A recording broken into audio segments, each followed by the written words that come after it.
Hello guys, ल अहिले हामी चाहिँ अब पालुङ पुगेका छौँ। पालुङमा चाहिँ अब अहिले हामी टी ब्रेकको लागि रोकिएको छौँ। यो चाहिँ पालुङको अब दृश्य हो। पालुङमा यस्तो यस्तो खालको घरहरू छ, पुरानो डिजाइनको घरहरू।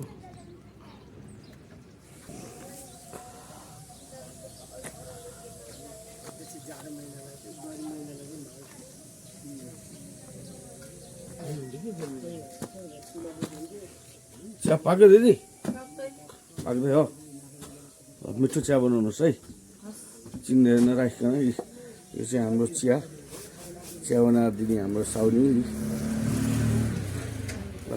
हेलो गाइस, ल हामी चाहिँ अहिले रिखेश्वर महादेव पुग्यौँ। अब यहाँबाट हामी अगाडि बढ्दैछौँ रिखेश्वर महादेवको। रिखेश्वर जानको लागि चाहिँ यसरी हिँड्नुपर्छ, सिँढीको बाटो छ।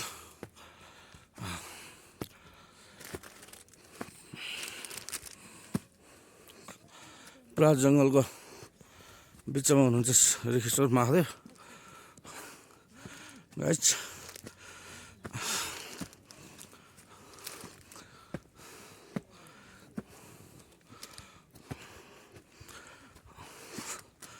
हिँड्नलाई त गाह्रो हुँदो रहेछ है।